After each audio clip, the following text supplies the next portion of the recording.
Hello everyone, this video lecture is on basic aircraft jet engines. Here we will study the basic aircraft jet engines and some basic performance parameters.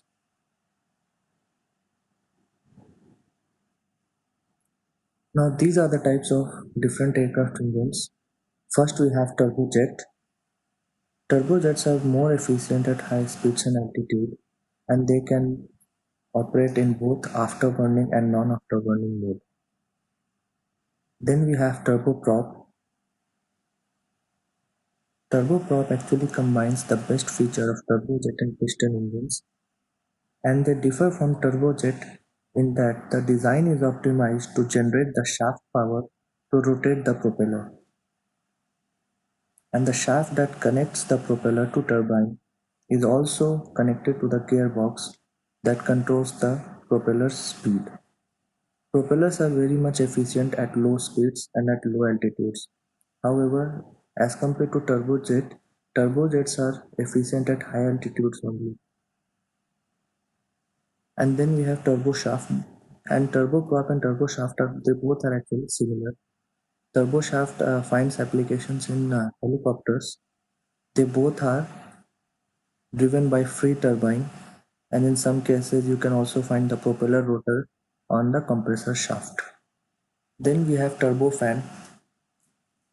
This the variants of turbofans we'll discuss in the next slide, since there are a lot of uh, variants of turbofan.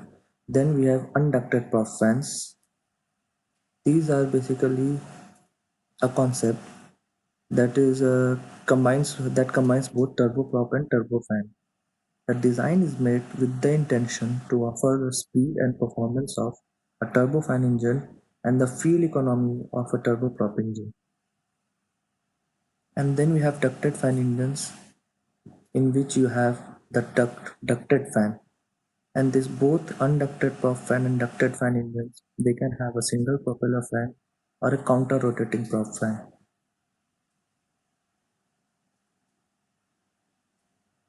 Now we have turbofan engines. Now what is turbofan engine?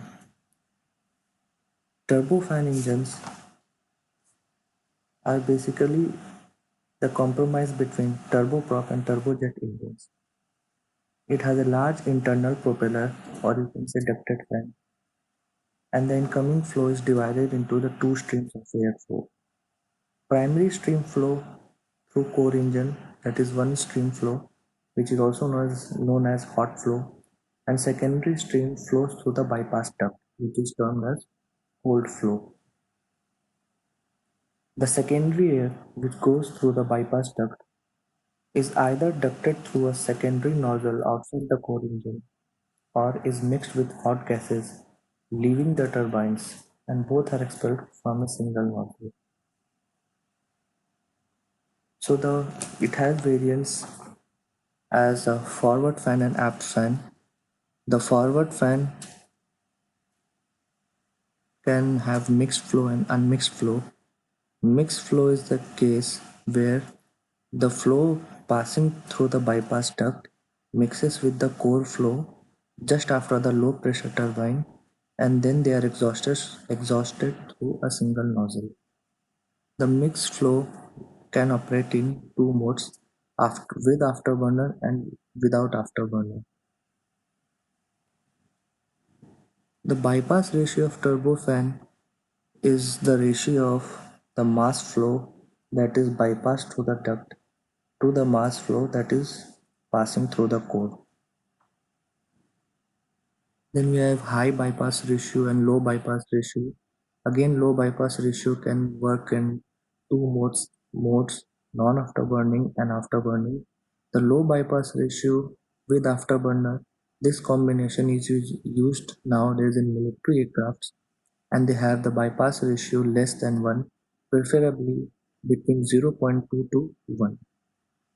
The forward fan can have single spool engine, two spool, and three spool, and all these can be used as geared fan or ungeared fan.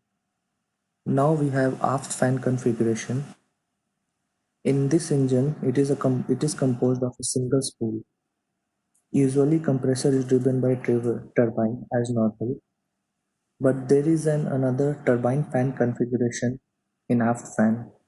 This turbine fan configuration has blades extending outside the engine core to form the fan section. The blading of turbine fan must be designed to give turbine blade sections for hot stream and a compressor blade section for the cold stream.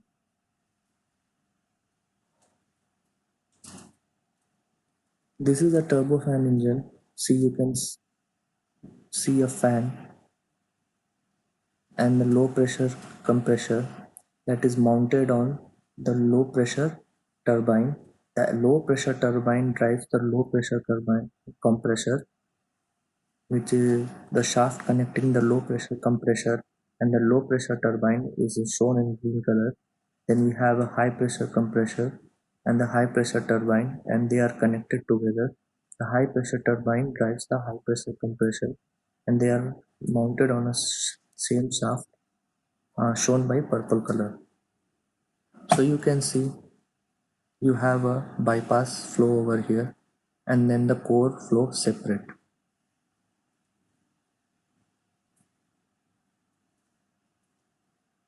Now thrust of the engine.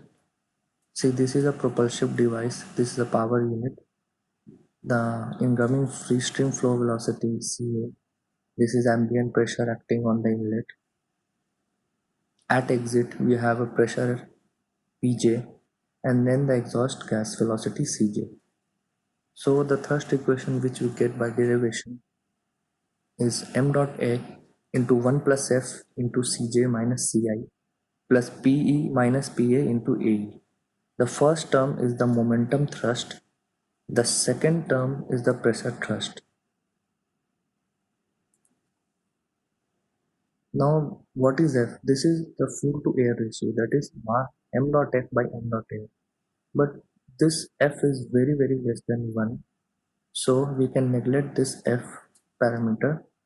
Then the equation of the thrust reduces to F is equal to m dot A into Cj minus Ci plus Pe minus Pa into A. Now, any engine is designed for optimum expansion, that is Pe almost equal to Pa. So that reduces the thrust equation further to F is equal to m dot A into Cj minus Ci. If you expand this, then you will get F is equal to m dot A into Cj minus m dot A into Ci, where m dot A Ci is equal to inlet momentum drag. Now we have the performance parameters. First one is propulsive efficiency, which is denoted by neta P and can be defined as the ratio of useful thrust power to the sum of that energy and the unused kinetic energy of the jet. So we have thrust power by thrust power plus unused kinetic energy, which we get as F dot Ci by half m dot A into Cj square minus Ci square, which further reduces to Ci by Cj plus Ci by 2. So you can write it as 2 by 1 plus Cj by Ci, or you can also express it as 2 into Ci by Cj divided by 1 plus Ci by Cj, and then you can uh, give an alpha term equal to Ci by Cj, that is the inlet velocity to the exhaust gas velocity ratio. So when V greater, very very greater than Va here in our case is Cj, Va is Ci, that is we are giving a large acceleration, and so even with low mass flow, thrust produced will be very high. But in this case, propulsive efficiency will be very low. And when V is equal to Va, you will get propulsive efficiency as 1, that is 100%. But if you consider the thrust equation, if Cj equal to Ci, then you get thrust is equal to 0. So this is actually a static condition. So this gave rise to a turbofan engine concept, where large part of thrust is obtained with high mass flow, low air acceleration and high propulsive efficiency, and only a very small part of thrust is obtained from the jet velocity. Here is a chart showing propulsive efficiency versus flight Mach number and four different jet engines. First one is the turboprop engine. So you can see it has the highest propulsive efficiency among all the four engines,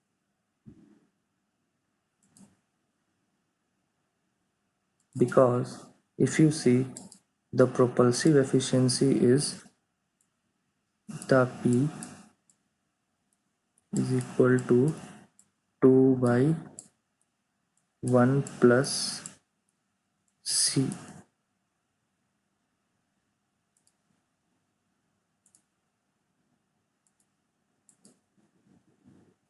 eta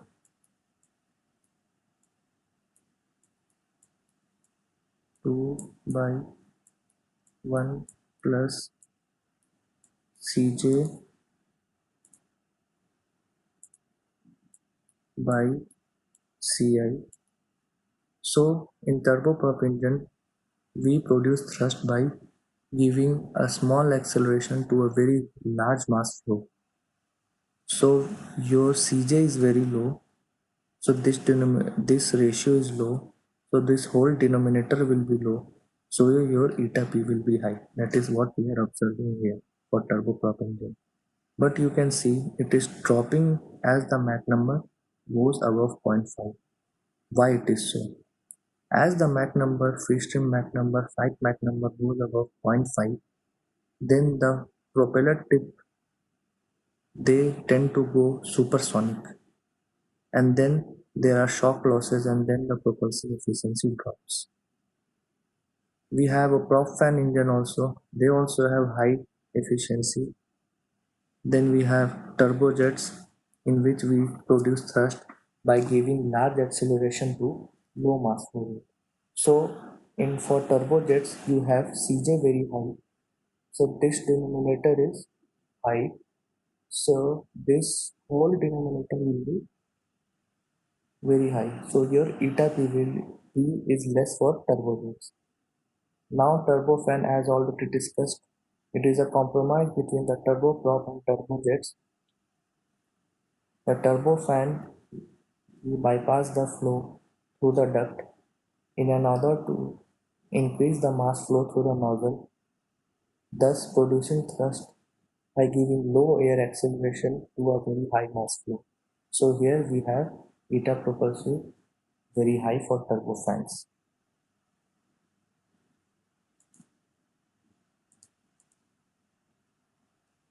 Next we have, for maximum thrust, your Ci should be 0, or alpha is equal to 0. Alpha is the ratio of Ci by Cj.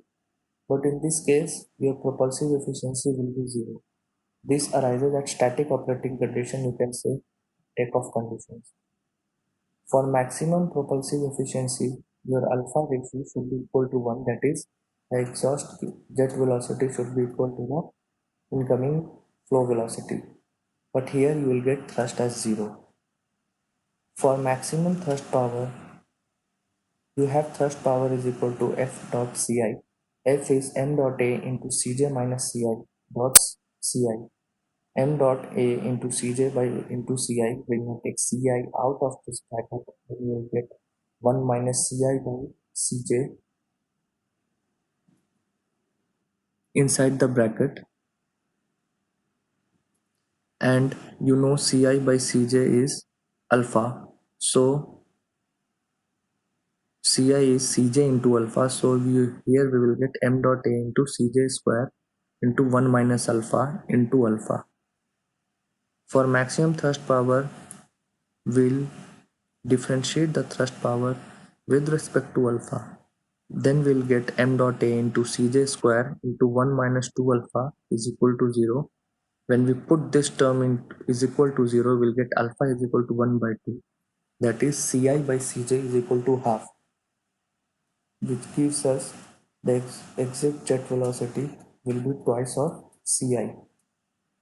With this equation or relation, we get propulsive efficiency as 2/3, that is 66.67% in case for maximum thrust power.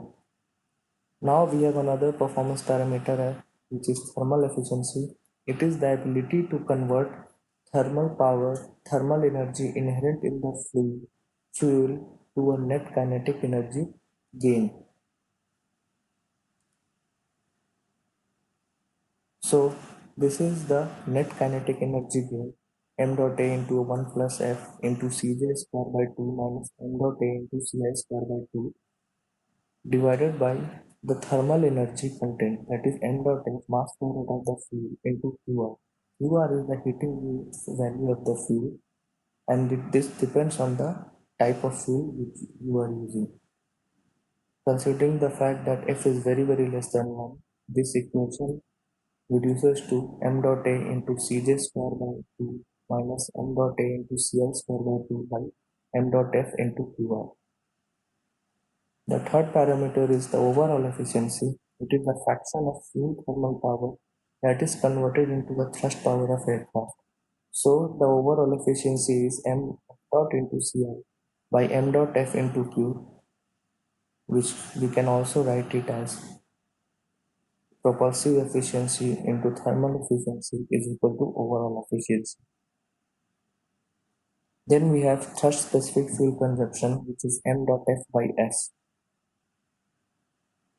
The unit is kilogram per Newton second, or m dot f by f into 3600. If you convert the seconds into hour, then it will be kilogram per Newton hour. SFC can also be written in terms of non-dimensional number, which is f by fs into 3600. The unit is kilogram Newton per hour, Newton hour. So Fs here is the specific thrust, which is defined as thrust divided by the mass flow rate of air. This is a very important parameter in designing engine. If you look at this specific thrust expression, you have m dot a in the denominator. So if your specific thrust is high, that means with less mass flow rate of the air, inlet mass flow rate of the air, you are getting high thrust. So if your inlet mass flow rate is less, that means your frontal area of the engine is less and you're getting higher thrust. So always a specific thrust, higher specific thrust is desirable. Now we have some gate questions. The first one, we'll look into it. A turbofan engine has a bypass ratio of 5 and a total mass flow rate of 120 kg per second. The mass flow rate through the bypass duct is, this is what we have to find, what is the mass flow rate through the bypass duct. Now as we know, alpha is equal to bypass ratio is equal to 5, which is given, and bypass ratio is defined as m dot bypass by m dot core. So we have m dot bypass is equal to 5 times m dot core, and we have total mass flow rate, which is equal to m dot core plus m dot bypass. So we have 6 m dot core is equal to 120. So m dot core we get as 20 kilogram per second. That is, this much mass flow rate is passing through the core. So we can get m dot bypass by the bypass ratio formula, which comes out to be 100 kilogram per second. So the correct option is B. Now, second question.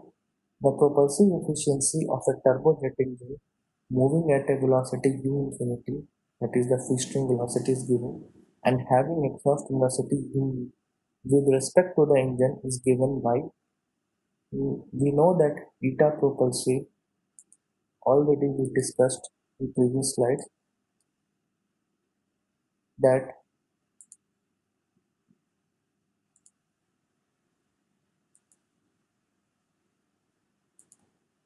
eta propulsive is 2 by 1 plus VE by V infinity. So VE is nothing but VE and V infinity is nothing but V infinity. So the correct option is D.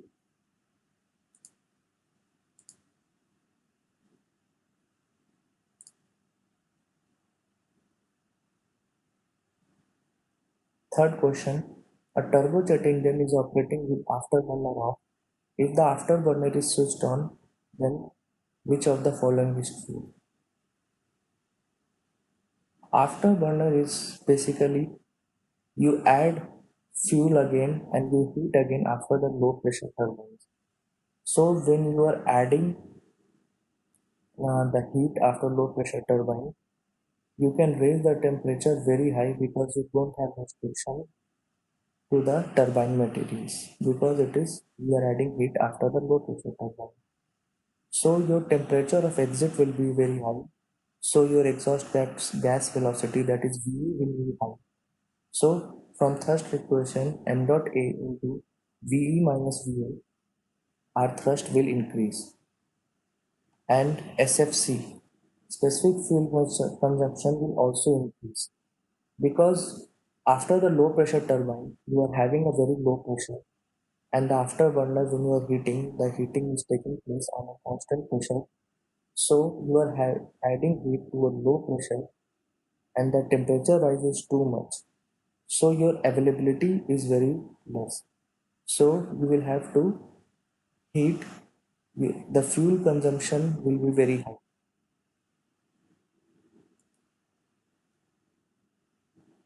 So the correct option is both thrust and SSC will increase. Now another question. The ratio of flight speed to exhaust velocity for maximum propulsive efficiency is, we know, here is the solution. For maximum propulsive efficiency, eta P should be equal to 1, and eta P is nothing but 2 by 1 plus V by V infinity. So if we put eta P in this expression, then we get as V is equal to V infinity. So the ratio of flight speed to the exhaust velocity should be 1. So the correct option is C. Now, next question. A main objective of bypass in a turbofan engine is to increase. See, bypass engine, we are bypassing the air into the bypass duct, and thrust is produced by giving low acceleration to a very large mass flow. So basically we are increasing the mass flow rate through the exhaust nozzle. So the correct option is C. Next question. An aircraft with a turboprop engine produces a thrust of 500 Newton and flies at 100 meter per second. If the propeller efficiency is 0.5, the shaft power produced by the engine is. Thrust power is nothing but thrust into velocity, and eta propeller is equal to thrust power by shaft power. That is how much shaft power it is giving and how much the propeller is using that shaft power to rotate. So this is the ratio thrust power by shaft power. Thrust power can be calculated from thrust into velocity formula. Thrust we have 500 Newton, velocity we have 100 meter per second. So it is 50,000 watt, and when we plug this thrust power into this equation with eta p propulsion propeller as 0.5, then we get shaft power as 100 kilowatt. So the correct option is B. Next question. An aircraft with a turbojet engine flies at a velocity of 100 meter per second. If the jet exhaust velocity is 300 meter per second, the propulsive efficiency of the engine, assuming a negligible fuel air ratio, is. So here we have V infinity as 100 meter per second, V exhaust gas velocity, that is 300 meter per second. So the propulsive efficiency is 2 by 1 plus V by V infinity. So 2 by 1 plus 300 by 100. So that simplifies to 0.5. So the correct option is B. Now next question. In an ideal gas turbine cycle, the expansion in a turbine is represented by, it is an isentropic process.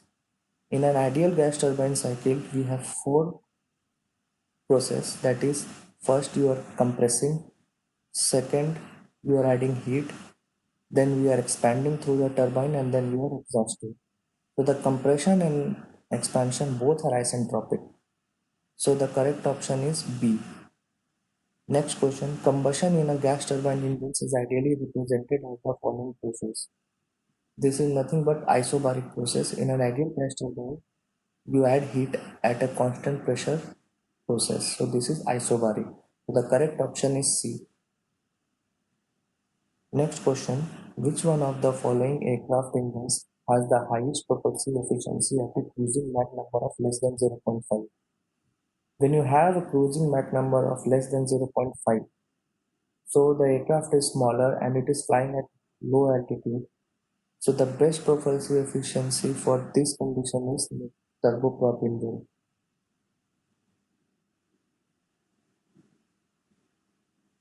This can be verified from this graph that turboprop engine it is reaching maximum propulsive efficiency just before zero point 0.5 flight Mach number.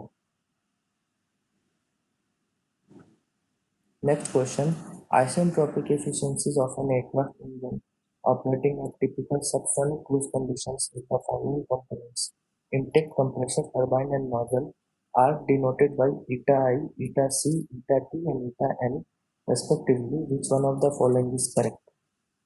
So at cruise conditions, that is at design conditions, you will you will have option C correct. That is, compression will have the lowest efficiency, obviously because it works on the adverse pressure gradient, so it is accompanied with so many losses. Then turbine is working in favorable condition, that is favorable pressure gradient condition. So it is more efficient than compressor. Then intake is more efficient than turbine, and nozzle is also working in favorable pressure gradient condition. So it is the most efficient among the four. Typical values at cruise conditions for compressor, eta compressor is 0.8 to 0.85. The turbine efficiency is around 0.87 and eta intake is around 0.9 and eta nozzle is around 0.97. So the correct option is C. Now, which one of the following aero engines has the highest propulsive efficiency? So, to have the highest propulsive efficiency, you should reduce the exhaust jet velocity, that is, your VE should be low. So, now we see the options. The turbojet engine without afterburner. Turbojet engine is basically an engine in which we produce thrust by giving a large acceleration to a low mass flow. So we are giving a large acceleration to no mass flow. That means VE is very high. So the turbo jet engine without afterburner has low propulsive efficiency. Then second option, the turbojet engine with afterburner. When you are using afterburner in a turbojet engine, after switching on the afterburner, your exhaust gas temperature will be very high, which will lead to more increased or high jet exhaust velocity. So this will again reduce the propulsive efficiency. Now we have turbofan engine. The basic funda or basic concept for producing thrust in a turbofan engine is by giving low acceleration to a large mass flow. So in turbofan engine, your V is low. So you will have a very high propulsive efficiency. And fourth option, ramjet engine, your exit velocity is very high, supersonic. So among the four options, the turbofan engine will have the highest propulsive efficiency. Next question, we have to match the appropriate engine in the right column with the corresponding aircraft in the left column for most efficient performance of the engine. Low speed transport aircraft. Low speed transport aircraft, they will be smaller, they will fly at Mach 0.5 or so, and they will also fly at low altitude. So the most efficient performance for low speed transport aircraft will be turboprop. So for A, it will correspond to 2. Then high subsonic civilian aircraft, of course it is turbofan, because high subsonic civilian aircraft you need to have high speed and performance with a greater specific fuel consumption. So turbofan offers that at high speed. Then we have supersonic fighter aircraft that is used. Turbojet is used for supersonic fighter aircraft. Then we have hypersonic aircraft or The next option is ramjet. So the ramjet is used in supersonic aircraft and hypersonic also, like around Mach 4 or Mach 5 and even more than that. Ramjets are efficient after Mach 2 only. So the correct choice is D. Like A correspond to 2, then B correspond to 4, then C correspond to 3, that is turbojet, and D correspond to ramjet.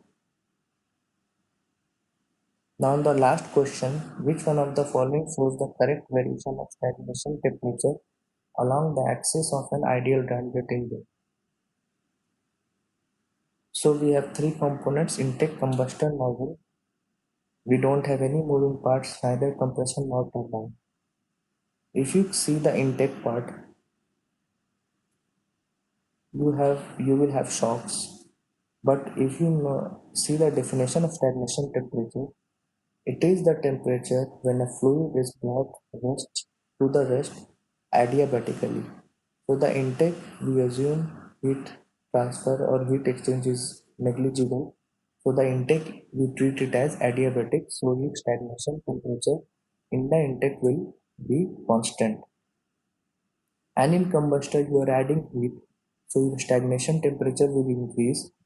Again, in the nozzle, your stagnation temperature will be remain constant because nozzle will also be treated as adiabatic. So correct option is B. Thank you.